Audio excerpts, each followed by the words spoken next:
pagi di Labuan Bajo. Di video kali ini gue akan membuat video first impression riding. Jadi ada unit motor Kawasaki W175 SE punya temen gue. Jadi gue pinjem, gue pengen ngerasain sih sensasinya bagaimana untuk riding motor yang satu ini. Sebagai informasi di awal, motor klasik bergaya British naked motorcycle ini, itu yang gue baca di internet ya, kalau Kawasaki W175 SE ini mengusung tema British naked motorcycle. Wah, keren banget. Oh ya, mungkin di video ini gue bakal banyak memasukkan perbandingan dengan apa yang menjadi tunggangan gue sehari-hari. Contohnya Kawasaki Suzuki GSX Bandit 150. Memang beda banget ya kelasnya ya. Kalau ini kan kelas yang mengusung klasik banget, sedangkan yang Suzuki sport motorcycle, bisa dibilang seperti itu ya, yang mengusung tema motor untuk touring lah. Sehingga ada beberapa perasaan yang kayak gini ternyata posisi ridingnya, ternyata kayak gini tuh. Jadi ada perbedaan-perbedaan. Oke, yang pertama gue mau bahas tentang posisi riding ketika mengendarai W175 SE ini. Oh ya, SE ini merupakan singkatan dari Special Edition. Nah, apa yang membuat SE gitu, fitur-fitur apa sih yang membedakan SE dengan yang standar? Nah, kalian bisa cari deh di internet gitu, apa yang membedakannya. Wow, sekaligus kita mencoba jalan yang jelek di sini. Baru kali ini gue lewat sini nih, biasanya tidak jalan seperti ini gitu. Nah, yang pertama adalah posisi ridingnya. Posisi riding W175 ini menurut gua yang tingginya 175 cm kurang lebih sangat nyaman gitu. Kita tidak terlalu dituntut menunduk, sekaligus posisi kita juga agak sedikit tegak gitu. Jadi enak banget untuk riding. Apalagi ini nih jalan yang belum aspal seperti yang teman-teman lihat sendiri. Ini kita shocknya tuh ternyata bisa meredam kejelekan jalan yang kita lalui. Jadi enak aja, getarannya tuh sedikit banget gitu. Nah, kemudian kedua, posisi kaki kita tuh seperti orang duduk loh. Jadi nyaman banget. Ya kayaknya ini temen gue pernah bawa motor ini. Jadi kita pelan-pelan, ini berdebu banget soalnya, takut jatuh gue. Nah, jadi temen gue pernah bawa motor ini touring selama 2 jam ya, kurang lebih, berarti 4 jam. Dia merasakan nggak pegal gitu. Posisinya enak banget, dan memang kaki kita itu agak sedikit terbuka gitu ya. Selangkangannya ya, sorry to say ya, selangkangannya kita agak buka, pahanya kita agak melebar karena tangkinya tuh gede banget. Tangkinya itu sampai 13 liter bensin kita bisa isi. Wow, itu bisa kemana aja kayaknya, itu panjang besar ya kapasitasnya. Nah, kedua, punggung kita juga tidak merasa pegel. Balik lagi, ini posisi ridingnya sih enak banget ya. Posisi ridingnya tuh bikin kita kayaknya bisa berlama-lama untuk riding motor ini gitu.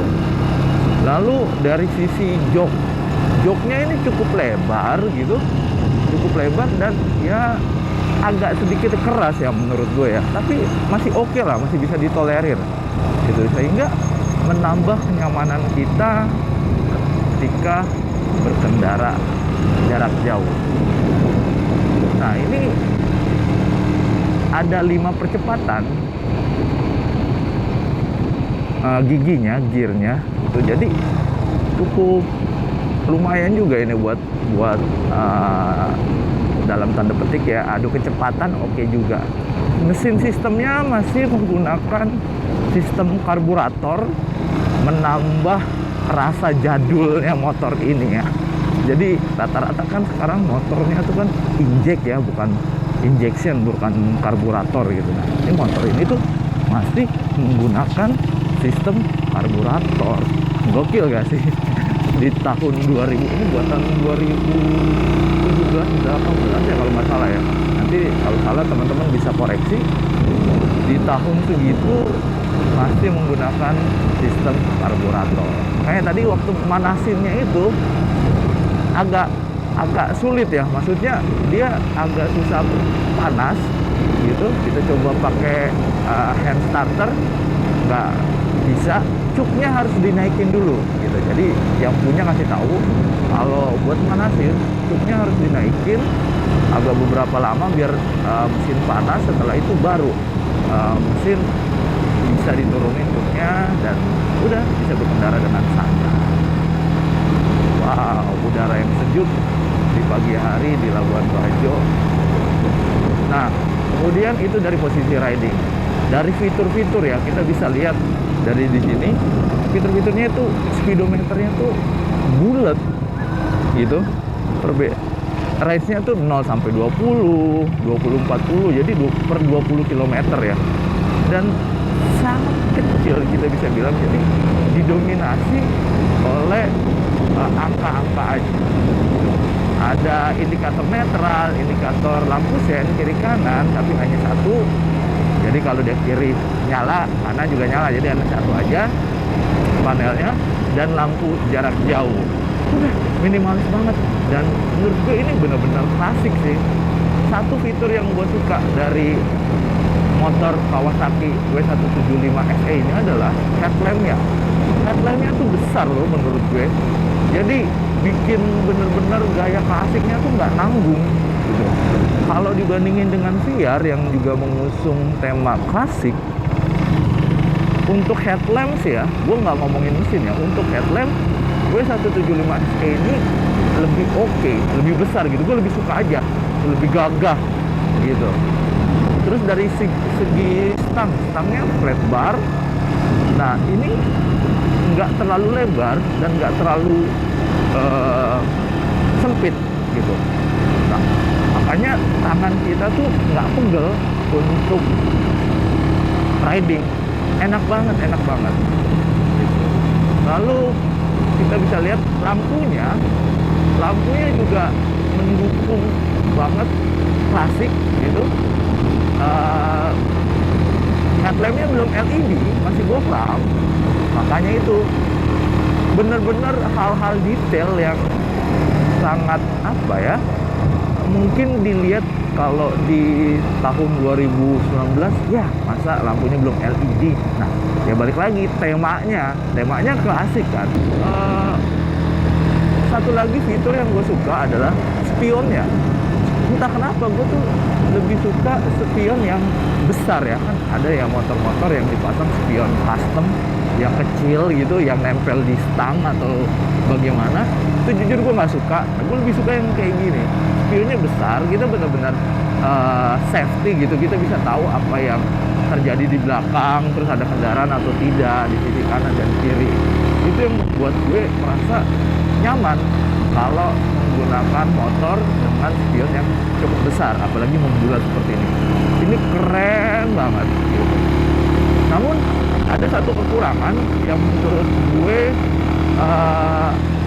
harus bisa diperbaiki gitu ya. Jujur karena ini bukan kekurangan juga ya mungkin ya, karena keterbiasaan gue aja ya. Gue terbiasa menggunakan yang digital gitu. Ada yang namanya jam. Jadi mau ngelihat mobil manapun gitu ya, kalau kita di jalan, kita kadang-kadang, gue ya kadang-kadang tuh melihat jam, oh udah jam berapa, jadi kita tahu gitu, oh bisa lah nyantai gitu, berkendara nggak buru-buru gitu. Terus ada BIMPAS. Kalau teman-teman lihat kan, kalau kita mau menyeberang tuh ada lampu tembak yang tak gitu ya kan, yang kita bisa gunakan. Nah di sini tuh tidak ada BIMPAS ya, balik lagi karena ini klasik ya, mengusung temanya bukan sport. Nah tapi hal ini menjadi sesuatu yang gue butuhkan sekarang, yang belum tersedia di motor ini. Nah mungkin jadi motor ini tuh segmented banget ya, orang-orang yang bergaya klasik, yang pengen retro style lah, bisa dibilang seperti itu. Tapi overall gue suka berkendara dengan Kawasaki W175 ini, nyaman banget. Tenaganya juga oke. Dari tadi kita menanjak, menurun lintasan ini, rute ini tuh enak-enak aja, nggak banyak permintaan ini motornya. Asik sih, asik banget motornya. Buat teman-teman yang mungkin punya pengalaman riding dengan W175 SE ataupun yang punya, bisa langsung tulis komentarnya ataupun pengalaman-pengalaman yang orang lain harus tahu sebelum membeli W175 SE ini. Itu aja video kali ini, dimana first impression gue riding dengan Kawasaki W175 SE ini. Terima kasih telah menonton. Jangan lupa like, share, dan komen jika teman-teman suka videonya. Horas, salam dari Labuan Bajo.